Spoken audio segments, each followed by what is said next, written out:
हूँ मानसी सुदर्शन। आप देख रहे हैं सिटी न्यूज। मैं आप सभी दर्शकों का करती हूँ स्वागत। अब बढ़ते हैं खबरों की तरफ।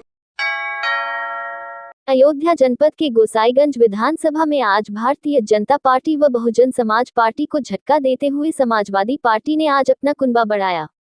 आपको बता दें कि दो प्रभावशाली नेताओं को सम्मिलित करते हुए तू दाल दाल में पात पात की तर्ज पर संदेश दिया।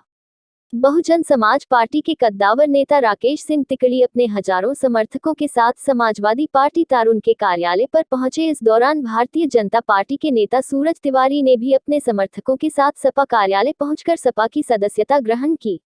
इस दौरान जिलाध्यक्ष गंगा सिंह यादव ने उन्हें पार्टी का झंडा देकर सदस्यता ग्रहण कराई। कार्यक्रम में पूर्व जिला पंचायत सदस्य पारसनाथ यादव, सपा प्रत्याशी अभय सिंह, सपा नेत्री रोली यादव भी मौजूद थे। संस्था ग्रहण करने के बाद पत्रकारों से रूबरू होते हुए राकेश सिंह ने आरोप लगाया कि प्रदेश की मौजूदा सरकार तानाशाही है। अखिलेश यादव के युवाओं, छात्रों तथा किसानों के प्रति गहरी समझ को देखते हुए उन्होंने सपा की सदस्यता ग्रहण की। इसी के बाद भारतीय जनता पार्टी नेता सूरज तिवारी ने भी किसानों की हितैषी समाजवादी पार्टी के पक्ष में अपना विचार विश्वास व्यक्त करते हुए उसमें अपनी आस्था जताई। आते रहे हैं महंगाई, बेरोजगारी, भ्रष्टाचार, जातीय आधार पर अत्याचार, मजदूरों, किसानों, दलितों, पिछड़ों का हक छीना जा रहा है। सारे मुद्दे ही तो मुद्दे हैं। इन्होंने किया क्या है? कुछ नहीं किया जनता के लिए, मजदूर के लिए, किसान के लिए, छात्र के लिए, नौजवान के लिए, दलित के लिए, पिछड़े के लिए, शोषित वंचित समाज के लिए इन्होंने किसी के लिए कुछ नहीं किया। कोई भी एक काम क्या बताइए? 5 किलो राशन देते हैं, चुनावी घूस है वो।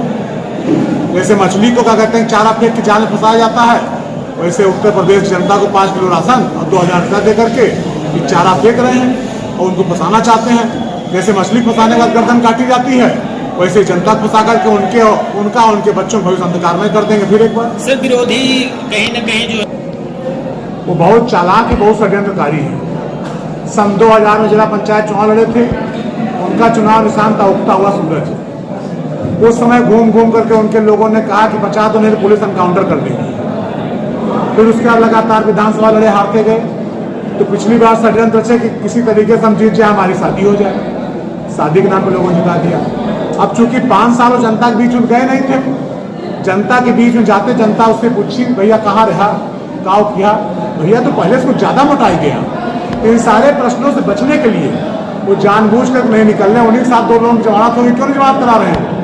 उनको जमानत कराना चाहिए, बाहर निकलना चाहिए। ये तो सब षड्यंत्रकारी है, रोने गाने का ड्रामा है, कंपनी चला रखा हूँ। कुछ दिन पहले आपने रही है 80% हमारा है, बाकी 20 बंटवारा है।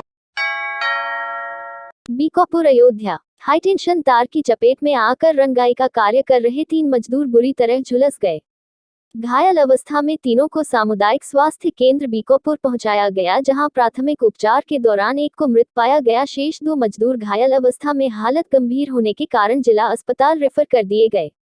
प्राप्त विवरण के अनुसार बीकापुर के खजुराहट स्थित विनायक पीजी कॉलेज में पेंटिंग का कार्य चल रहा था। प्रत्यक्षदर्शियों के अनुसार सीढ़ी खंभे की चपेट में आने के कारण कट के दायरे में पुताई का काम कर रहे बड़नपुर निवासी 22 वर्षीय अर्जुन चौहान, मठिया निवासी रविंद्र तथा धर्मेंद्र आ गए। तीनों मौके पर ही बुरी तरह झुलस गए, जहां घायल अवस्था में उन्हें सामुदायिक स्वास्थ्य केंद्र बीकापुर भर्ती कराया गया। प्राथमिक उपचार कर रहे चिकित्सक संत कुमार मौर्य ने जानकारी देते हुए बताया कि प्राथमिक चिकित्सा के दौरान ही अर्जुन चौहान को मृत घोषित किया गया है तथा 2 अन्य मजदूरों की हालत गंभीर होने के कारण उन्हें जिला अस्पताल रेफर किया गया है। चिकित्सक ने यह भी जानकारी दी है कि मृतक मजदूर के बाबत स्थानीय पुलिस को सूचना दे दी गई है। आगे की कार्रवाई पुलिस द्वारा की जाएगी। जनपद के बीकापुर विधानसभा में हाथों में झाड़ू लिए हुए और सिर पर झाड़ू की टोपी धारण करके दराबगंज कस्बे में जब आम आदमी पार्टी प्रत्याशी सुनील श्रीवास्तव अपनी टोली के साथ प्रचार के लिए निकले तो बरबसी आम आदमी आकर्षित दिखाई दिया। अनोखे अंदाज में झाड़ू लगाकर तथा दिल्ली सरकार की उपलब्धियों को उत्तर प्रदेश में भी साकार होने का सपना दिखाकर अपने लिए समर्थन मांगा। लोगों ने भी चटकारे लगाते हुए उनकी बात सुनी। नजारा था बीकापुर विधानसभा क्षेत्र के धराबगंज गांव का, जहां आम आदमी पार्टी के प्रत्याशी सुनील कुमार श्रीवास्तव अपनी टीम के साथ लोगों से मिलने चौपाल पर पहुंच गई। इस दौरान उन्होंने अपने संबोधन में आम आदमी के लिए आप पार्टी को ही उपयुक्त करार देते हुए बताया कि फ्री बिजली में महिलाओं को बस में फ्री यात्रा उत्तर प्रदेश में भी आम आदमी पार्टी की सरकार बनने के बाद साकार होगी। इस दौरान आप प्रत्याशी सुनील कुमार श्रीवास्तव के साथ अनिल श्रीवास्तव, राजू यादव, प्रमोद, मनोज, रिंकू समेत भारी तादाद में समर्थक मौजूद थे।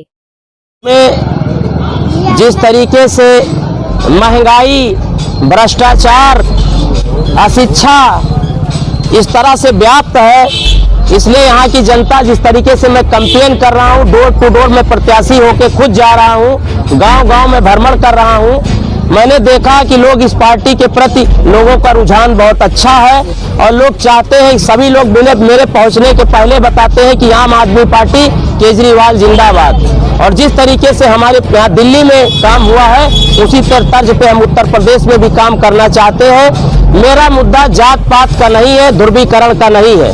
मेरा मुद्दा महंगाई, भ्रष्टाचार और इसके अलावा जो हमारी शिक्षा के ऊपर है और देश के विकास के ऊपर है, मेरा यह सबसे सर्वप्रथम काम है और उत्तर प्रदेश में हम सरकार बनाने जा रहे हैं।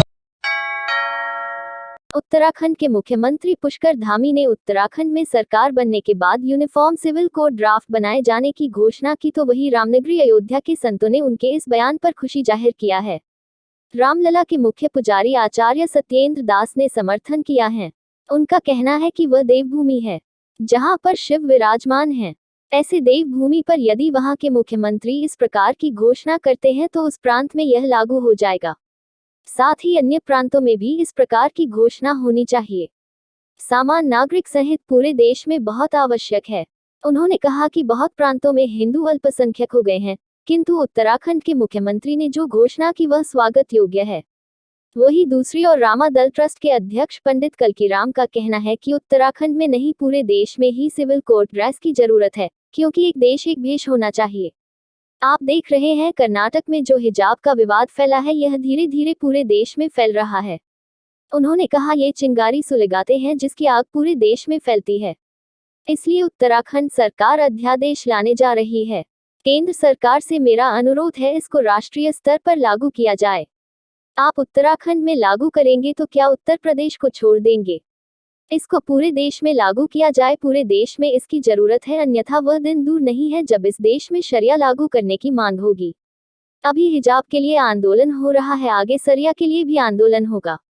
स्वयं शिव वहाँ पर विराजमान है, इसे देवभूमि में यदि वहाँ के मुख्यमंत्री जी इस प्रकार की घोषणा करते हैं तो उस प्रांत में तो यह लागू हो जाएगा, लेकिन अन्य प्रांतों में भी इस प्रकार की घोषणा होना चाहिए। सामान्य नागरिक संहिता पूरे देश में होना बहुत आवश्यक है। यदि नहीं होता है, समस्या तो बहुत है, क्योंकि बहुत प्रांतों में हिंदू अल्पसंख्यक हो गए हैं, किंतु जो वहाँ के उत्तराखंड के मुख्यमंत्री जी ने घोषणा किया है वह स्वागत योग्य है, उसका स्वागत करना चाहिए और लागू हो जाए। और वहाँ के जो भी निवासी हैं पूरे उत्तराखंड के, वह उनको स्वीकार करें और एक प्रांत में जब हो जाएगा, अच्छे प्रकार से लागू हो जाएगा और उसका संचालन चलने लगेगा, लोग स्वीकार कर लेंगे, तब उसके बाद धीरे धीरे अन्य प्रांतों में भी होगा, क्योंकि ये होना अति आवश्यक है। वहाँ के मुख्यमंत्री जी का सोच बहुत ही उत्तम है और स्वागत योग्य है। मैं रामलला जी की ओर से मैं स्वागत करता हूँ, सम्मान करता हूँ, साथ ही साथ शुभकामनाएं, शुभ आशीर्वाद देता हूँ कि इस प्रकार के जो लागू कर रहे हैं सामान्य नागरिक संहिता, उसको उनको पूर्णतः सफलता मिले। देखिए, उत्तराखंड में नहीं, पूरे देश में आज सिविल कोड की जरूरत है। क्यों? एक देश एक भेष। आप देख रहे हैं अभी कर्नाटक में जो हिजाब का विवाद फैला है, ये धीरे धीरे पूरे देश में फैल रहा है। एक ये चिंगारी सुलगाते हैं जिसकी आग पूरे देश में फैलती है और इसकी चर्चा विदेशों से होती है। उत्तराखंड में सरकार जो अध्यादेश लाने जा रही है, केंद्र सरकार से अनुरोध है कि इसको राष्ट्रीय स्तर पर लागू किया जाए। आप उत्तराखंड में लागू करेंगे तो क्या उत्तर प्रदेश को छोड़ देंगे? ये पूरे देश में लागू किया जाए, जिसकी जरूरत है देश को आज को। अन्यथा वह दिन दूर नहीं है जब इस देश में शरिया लागू करने की मांग होगी। अभी तो हिजाब के लिए आंदोलन हो रहा है, फिर शरिया लागू करने के लिए मतलब आंदोलन होगा। इसलिए सरकार को सिविल कोड जल्द से जल्द लोकसभा में लाके इसको पारित करना चाहिए, एक विशेष उत्तराखंड को नहीं। मानते हैं कि उत्तराखंड की कुछ विसंगतियां हैं, इसलिए सरकार वहां ये लाना चाहती है, लेकिन ये विसंगति पूरे देश में फैल चुकी है। अगर सरकार इसको लाती है तो इसका सीधा प्रभाव उत्तराखंड से बेहतर बंगाल में दिखाई पड़ेगा, जो सीधे बांग्लादेश बनने जा रहा है। प्रदेश की मतदान की प्रक्रिया शुरू हो चुकी है, तो वही देश में एक बार फिर से योगी सरकार, इसके लिए युवा वर्ग भी आगे आ गया है। दरअसल अयोध्या के सरयू तट स्थित राम की पैड़ी पर गोंडा निवासी युवक अंकित सिंह ने प्रदेश में योगी सरकार बनने के लिए 11 दिवसीय जल उपवास कर रहा है। युवक का दावा है कि 11 दिवसीय जल उपवास कर रहा है। युवक का दावा है कि ज्यादा दिनों तक सिर्फ सरयू जल ग्रहण कर ही भगवान से कामना करेंगे कि प्रदेश में सनातन संस्कृति की रक्षा और सांस्कृतिक सीमा की विकास के लिए योगी आदित्यनाथ फिर से मुख्यमंत्री बने। वही युवक अंकित सिंह का कहना है कि योगी आदित्यनाथ सरकार फिर से बने के लिए यहाँ उपवास कर रहा हूँ। वही इस कार्यक्रम को लेकर जिलाधिकारी और बीजेपी को ऑनलाइन आवेदन इस कार्यक्रम को करने के लिए किया था। अंकित सिंह ने कहा कि जिस प्रकार से देश की रक्षा और हिंदुत्व की रक्षा के लिए योगी आदित्यनाथ जी कार्य कर रहे हैं, इससे हम लोगों को अब आगे आकर उन्हें एक बार फिर मुख्यमंत्री बनाना चाहिए। हमारे योगी आदित्यनाथ जी दोबारा सरकार में से हमें, इसलिए हमने 11 दिवसीय जल उपवास किया। ये हमारा जो है, हम गए थे महाकालेश्वर मंदिर जैन दर्शन करने, और वहाँ से जब मैं वापस आ रहा था तो मेरे अंदर एक विचार आया, और विचार आने के बाद मुझे ऐसा लगा कि इस पे जाकर के आपको ये कार्य करना चाहिए। फिर 2-3 दिन बाद मैंने फिर विचार किया, फिर उसके बाद मुझे लगा कि ये काम रहने देना चाहिए, नहीं करना चाहिए। फिर उसके बाद लगातार मेरे अंदर यही भावना उत्पन्न हुई कि इस पर आपको करना ही चाहिए, जिससे मैं ये लिए सोच रहा था कि ना काम करना पड़े कि इस समय मैं राष्ट्रीय स्वयंसेवक संघ का प्रचारक भी हूँ। मेरा केंद्र छपिया है, और तब भी मैं अपने आप को रोक नहीं पाया। और कल जो है मैंने परसों जो है जिलाधिकारी और डीजीपी को ऑनलाइन आवेदन किया कि मैं इस कार्यक्रम को करना चाहता हूं, और मैं कल शाम को लगभग 5 बजे से ये कार्य आरम्भ कर रहा हूँ। कहा है कि हिंदुत्व को लेकर, राष्ट्र हित को लेकर के जिस तरह माननीय मुख्यमंत्री जी ने कार्य कर रहे थे, जिस तरह कार्य कर रहे हैं, उस तरह से हम लोगों को लगता है कि हम लोगों को आगे आकर के इस संबंध पे ज़्यादा से ज़्यादा समाज को एक नया मैसेज देना चाहते हैं कि हिंदुत्व इकट्ठा हो और सरकार बीजेपी की दोबारा है, जिससे राष्ट्र हित में काम हो सके और राम मंदिर निर्माण कार्य लगातार अच्छी तरीके से, निष्पक्ष रूप से लगातार निर्माण कार्य होता है। उपवास क्या है ये हमने अभी बताया है कि सतह निमित्त बराबर कंटिन्यू अच्छी तरीके से राम मंदिर निर्माण का कार्य हो सके, इसीलिए हमारा ये प्रयास है। क्या नाम है पूरा? हमारा नाम अंकित सिंह विश्वजीत है। मैं साकेत महाविद्यालय से छात्र रह चुका हूँ। कहाँ के रहने वाले हैं? गोंडा जिले से। अयोध्या के लगभग 1000 दिव्यांग व 80 वर्ष से ऊपर के बुजुर्ग मतदाता घर बैठे मतदान कर सकेंगे।